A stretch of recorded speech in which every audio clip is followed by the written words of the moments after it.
नमस्कार, आप देख रहे हैं देश तक कोलकाता न्यूज। आइए रुक करते हैं आज की सबसे बड़ी राजनीतिक खबर की ओर। पश्चिम बंगाल की राजनीति में आज एक बड़ी हलचल देखने को मिली है। आगामी विधानसभा चुनाव 2026 में सभी विधानसभा सीटों पर उम्मीदवारों की नाम घोषित होने के बाद दल बदल का दौर तेज हो गया है। आज की सबसे बड़ी खबर, कांग्रेस के विख्यात एवं जाने माने नेता साथ ही साथ वार्ड 45 के पार्षद संतोष पाठक ने पार्टी का साथ छोड़कर भारतीय जनता पार्टी का दामन थाम लिया है। ये ज्वाइनिंग कार्यक्रम कोलकाता के सॉल्ट लेक स्थित बीजेपी के प्रदेश कार्यालय में आयोजित किया गया, जहां कई वरिष्ठ बीजेपी नेताओं की मौजूदगी में संतोष पाठक ने औपचारिक रूप से पार्टी की सदस्यता ग्रहण की। सूत्रों के मुताबिक संतोष पाठक लंबे समय से कांग्रेस की नीतियों और राज्य नेतृत्व से असंतुष्ट चल रहे थे। उन्होंने कहा कि वे प्रधानमंत्री नरेंद्र मोदी की नीतियों और बीजेपी की विचारधारा से प्रभावित होकर इस फैसले पर पहुंचे हैं। ज्वाइनिंग के दौरान बीजेपी नेताओं ने संतोष पाठक को भारतीय जनता पार्टी का ध्वज देकर उनका पार्टी में स्वागत किया और कहा कि उनके आने से पार्टी को संगठनात्मक मजबूती मिलेगी, खासकर आगामी चुनाव में। वहीं कांग्रेस खेमे में इस घटनाक्रम के बाद हलचल तेज हो गई है। पार्टी नेताओं का कहना है कि इससे चुनावी समीकरण पर ज्यादा असर नहीं पड़ेगा। अब बड़ा सवाल ये है कि क्या संतोष पाठक का बीजेपी में शामिल होना चुनावी समीकरण को बदलेगा? क्या इसका असर कांग्रेस के वोट बैंक पर पड़ेगा? पश्चिम बंगाल में पहले से ही तृणमूल कांग्रेस, बीजेपी और कांग्रेस के बीच कड़ी टक्कर देखने को मिल रही है। ऐसे में ये दल बदल राजनीतिक समीकरण को और दिलचस्प बना सकता है। आने वाले दिनों में और भी बड़े राजनीतिक फेरबदल देखने को मिल सकते हैं।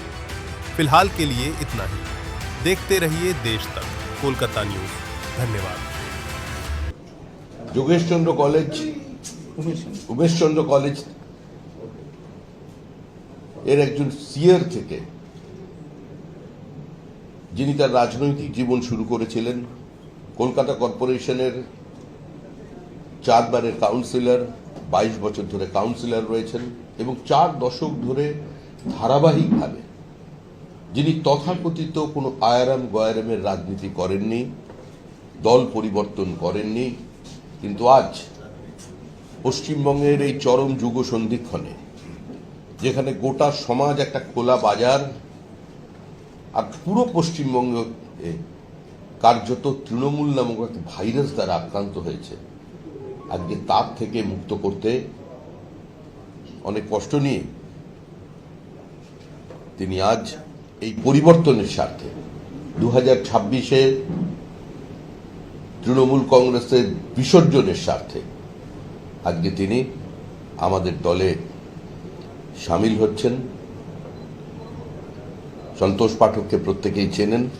কলকাতায় যারা রাজনীতি করেন, কলকাতার কংগ্রেসের সঙ্গে যার নাম কার্যত সমার্থক, যাকে নতুন করে সংবাদ মাধ্যমের সামনে পরিচিত করিয়ে দিতে হয় না, তিনি আজকে আনুষ্ঠানিকভাবে আমাদের দলে যোগদান করছেন।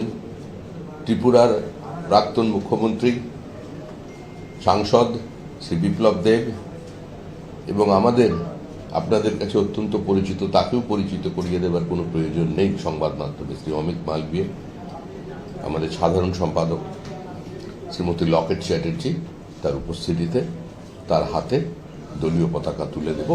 তারপরে ব্যক্তিগতভাবে আপনাদের সাংবাদিকদের যদি কোনো প্রশ্ন থাকে সরাসরি আপনারা ওনাকে প্রশ্ন করবেন।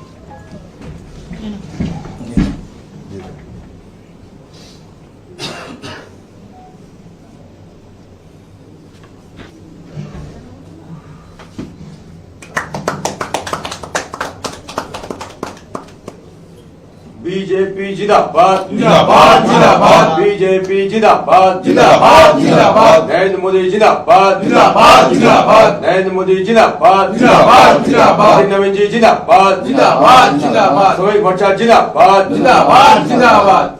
भारत माता की जय, भारत माता की जय, जय जय श्री राम, जय श्री राम।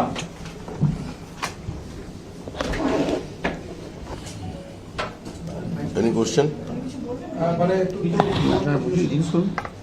কিছু জিজ্ঞেস থাকলে করুন ওনাকে, উনি বলুন। মানে এতদিন মানে কংগ্রেসি এবং তৃণমূল কংগ্রেসের রাজনীতি করার পরে আপনাকে হঠাৎ বিজেপিতে আসতে হলো কেন?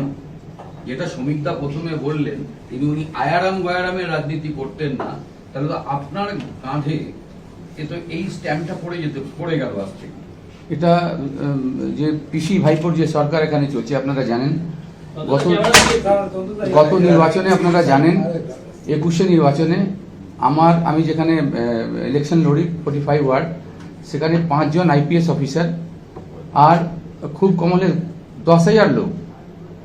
সেদিন আমার ওই সিটটা নেওয়ার জন্য আমি একাই কাউন্সিলর জিতি, কিন্তু ওই সিটটা নেওয়ার জন্য মহামহিম মুখ্যমন্ত্রী উনি সব করলেন। ওখানে পুলিশ দেখছি, আমি একটা ঘরে গিয়ে দেখছি পুলিশ ভোট মারছে, আমি যখন ওকে গিয়ে আটকালাম, দুটো হাত এরম বন্ধ করে পুলিশ চোখ দেখাতে চাইছে না, ওখান থেকে পালালো। তো এরম সেদিন করলো। তো ওদের তো শুধু যে কোনোভাবে ওরা চাইছে না এখানে বিরোধী দল কেউ থাকে। তারপরে এখন সুযোগ খুব ভালো যে মোদিজির নেতৃত্বে আমার মনে হচ্ছে যে এবার পিসি ভাইপোর বিদায় হয়ে যাবে, বিসর্জন হয়ে যাবে। আমি ব্রাহ্মণ লোক, আমরা শাদী বিবাহ করাই, আর আমরা যখন কেউ মারা যায় তখনও আমরা ওই গিয়ে শ্রাদ্ধও আমরা করাই। তো এবার ওই শ্রাদ্ধটা আমরা করাবো, বিসর্জন দেবো আমরা। আমার মনে হচ্ছে এবার বিজেপি খুব ভালোভাবেই বাংলা থেকে ওনাদেরকে উৎখাত করে দেবে। তৃণমূলকে উৎখাত করতে কংগ্রেস পারতো না বলে আপনার মনে হচ্ছে, বা পারবে না? নিশ্চয়ই এটা যদি কংগ্রেস পারলো না, কেন আমি 8 বার আমি ইলেকশন লড়লাম, 8 টাইমস। আমি অধীর দাস যখন 14তে ছিলেন, আমি তখন প্রথম ক্যান্ডিডেট হই এমএলএ। সেখানে এমএলএ এমপি সব রাস্তায় ওরা ঢুকতেই দিচ্ছে না ওখানে। ইকবাল আর ওই ওনার যে দাদা ছিল 62, আপনারা জানেন নিশ্চয়ই, ওই ঝামেলা হয়েছিল, অনেক মারামারি হলো সেদিন ওখানে। তো যে কোনোভাবে ইলেকশনটা আমরা লড়লাম, কিন্তু ওরা যেভাবে মমতা ব্যানার্জি আর ওই অভিষেক ব্যানার্জির নেতৃত্বে যে এই পশ্চিমবাংলায় যেভাবে ইলেকশনটা ওরা করে, সেই ইলেকশনটা আমার বিশ্বাস যে এবার বিজেপির নেতৃত্বে, মোদিজির নেতৃত্বে, আর এখানে শ্রমিকবাবুর নেতৃত্বে, শুভেন্দুবাবুর নেতৃত্বে আমরা এবার নিশ্চয়ই ওই ইলেকশনটা হতে দেবো না। কিন্তু আমি ভেতরে ছিলাম, আমার সামনে দেখছি প্রক্সি মারছে, ওরা লাইন লাগিয়ে দিয়েছে, আর প্রেসিডেন্টিং অফিসার কিছু শোনে না, কিছু কমপ্লেন করলেও শোনে না। তো আমার বিশ্বাস যে এবার নিশ্চয়ই কিছু পরিবর্তন এখানে হবে। কংগ্রেসের নেতৃত্বের অভাব না, নেতৃত্ব আমি বলবো না, অধীরদা তো খুব ভালোই করে নেতৃত্ব। আমি সেটা না, এই বিতর্কে দেখুন, এই বিতর্কে আমরা ওখানে আজকে ঢুকতে দিতে চাই না। আমি অতদিন ছিলাম, এখন কংগ্রেস নিয়ে তাকে কোনো প্রশ্ন করা যাবে না। কংগ্রেসটা এখন অতীত, এখন তিনি বিজেপির সদস্য। এই মুহূর্তে বিজেপির সদস্যতা গ্রহণ করেছেন। কংগ্রেস নিয়ে যা বলার, কংগ্রেসের বর্তমান অবস্থা নিয়ে যা বলার, সেটা বিজেপির মুখপাত্ররা বলবেন। ওকে এই প্রশ্নটা করবেন না, এটাই আমি আগ্রহ করবো। এটা রাজনৈতিক শিষ্টাচার বিরোধী। আপনি বললেন যে পার্টি করবে না, আমি তো জানি না পার্টি যে কি করবে সেটা। আমি না, একবারে নির্বাচনের দোরগোড়ায় আমি জয়েন করছি এই সময়টা। এটা আমরা উত্তর দেবো। নির্বাচনের কখন আমরা কাকে জয়েন করাবো, কাকে করাবো না, সেটা সম্পূর্ণ পার্টির সিদ্ধান্ত। আমরা ওনার সঙ্গে যোগাযোগ করেছি, উনিও আমাদের সঙ্গে কথা বলেছেন। দীর্ঘ আলোচনার পরে ওনার মনে হয়েছে যে এই মুহূর্তে একমাত্র বিজেপিই পারে পশ্চিমবঙ্গ থেকে তৃণমূল কংগ্রেসকে উৎখাত করতে। এবং এই বাইনারিটা 2019 সালে পশ্চিমবঙ্গের মানুষই তৈরি করে দিয়েছেন, এটা আমাদের তৈরি করা নয়। একবার এই বাইনারি ভেঙেছিল একটি উপনির্বাচনে, কংগ্রেস এবং সিপিআইএম যৌথভাবে একজন প্রার্থীকে জিতিয়েছিলেন, কিন্তু সেই নবজাত শিশু হঠাৎ দুজনের অজান্তে তিনি হামাগুড়ি দিয়ে উল্টো দিকের বাড়িতে ঢুকে পড়েছিলেন। সুতরাং পশ্চিমবঙ্গের মানুষ এই মুহূর্তে জানেন কংগ্রেসকে জেতালেও সে আবার হয়তো নীল সমুদ্রে স্নান করে নেবে, সেজন্য সরাসরি ভোট হচ্ছে। আর এই ভোট তৃণমূল বনাম জনতার ভোট। এই ভোট শুধুমাত্র বিজেপি বনাম তৃণমূল কংগ্রেসের নয়, পশ্চিমবঙ্গের সাধারণ মানুষ, পশ্চিমবঙ্গের শিক্ষিত যুবক যুবতী যাদের মেধা প্রতারিত হয়েছে, পশ্চিমবঙ্গের অসংগঠিত শ্রমিক, পশ্চিমবঙ্গের ভূমিহীন কৃষক যাদের বর্গা কেড়ে নেওয়া হয়েছে, আলু চাষিদের যাদের আজকে আত্মহত্যা করতে হচ্ছে, যে চাষিদের অবস্থা আজকে করুন, পেঁয়াজ চাষি থেকে শুরু করে, এবং বৃহৎ শিল্প না আসার কারণে নতুন বড় কর্মসংস্থানের সুযোগ তৈরি হচ্ছে না, আজকে তাদের সঙ্গে তৃণমূল কংগ্রেসের লড়াই। যারা শুধুমাত্র পশ্চিমবঙ্গের সমাজটাকে ধ্বংস করেছেন তাই নয়, সম্পূর্ণভাবে বাংলা এবং বাঙালির অস্মিতাকে আজকে শেষ করে দিয়েছেন। যদিও আমরা আবার বলছি, আমি প্রথমে একজন ভারতীয়, তারপরে একজন বাঙালি।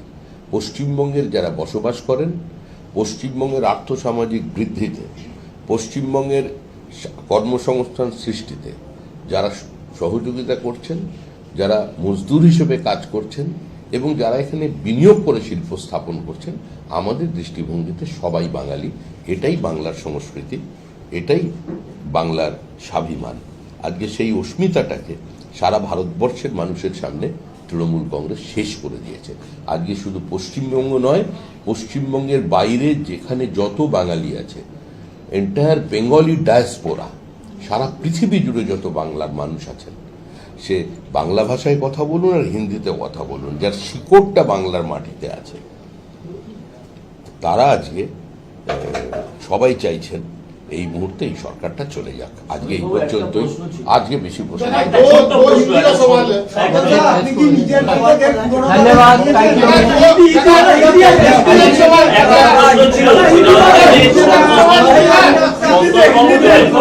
সন্তোষবাবু যে